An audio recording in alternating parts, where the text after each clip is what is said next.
रुख करते हैं सियासी ढाबे का, जहां आज की सबसे दिलचस्प खबर मौजूद है। मणिपुर और अब दिल्ली से जुड़े बिल पर विपक्ष संसद में हमलावर है। इस तरह सरकार को घेरने और एकजुटता दिखाने की कोशिश है, लेकिन सूरत हाल ये है कि एक एक करके कुछ बड़ी विपक्षी पार्टियां सरकार के समर्थन में आ रही हैं।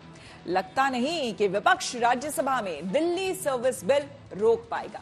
हाँ, उससे पहले हंगामा जरूर है। लाए थे, उसी दिन चर्चा शुरू हो गई थी। मणिपुर से ऑटोमेटिक जुड़ जाता है और ये लोग चर्चा करने देना नहीं चाहते।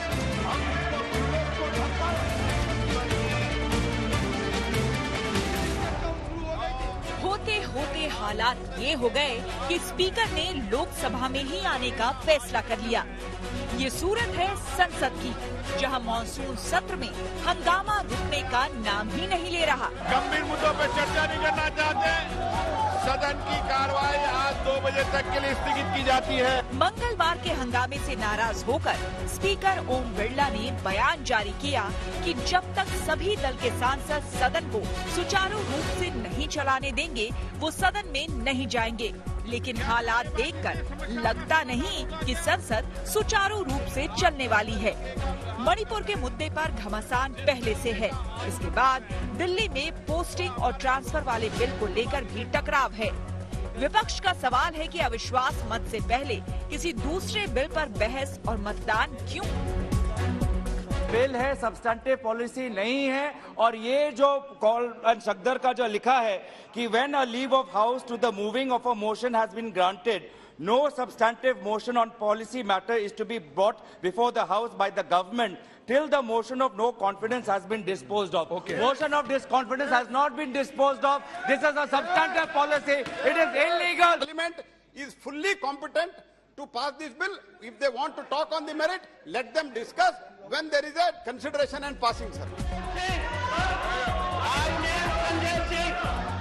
राज्यसभा की तस्वीर भी कुछ अलग नहीं। मणिपुर के हालात पर लंबी बहस और सदन में प्रधानमंत्री के बयान की मांग पर विपक्ष अड़ा है, लेकिन सभापति ने बहस के लिए नोटिस भी नामंजूर कर दिए और दो टूक कहा कि प्रधानमंत्री को आदेश नहीं दे सकते।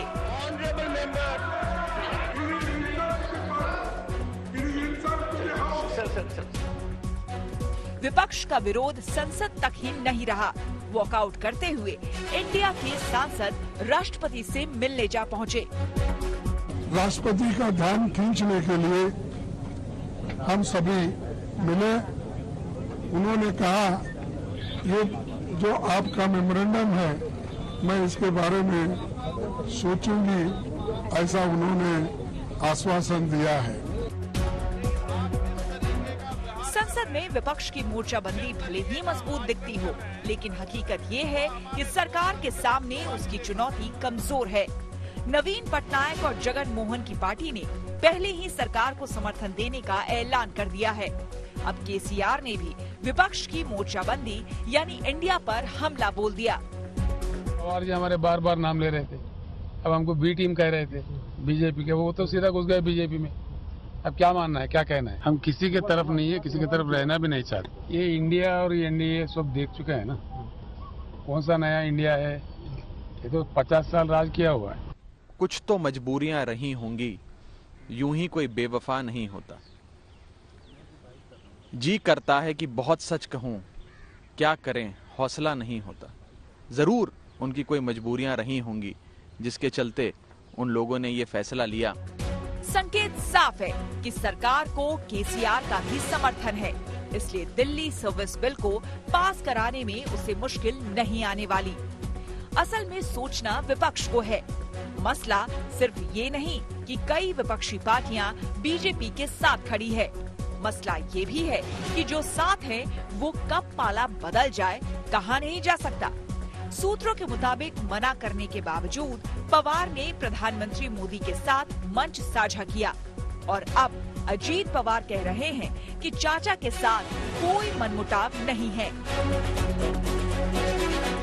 कुल मिलाकर विपक्ष शोर शराबे के साथ अपनी एकजुटता को साबित करने में जुटा है, लेकिन इस सियासी गोलबंदी में फाक नजर आती है। Bureau report, good news today.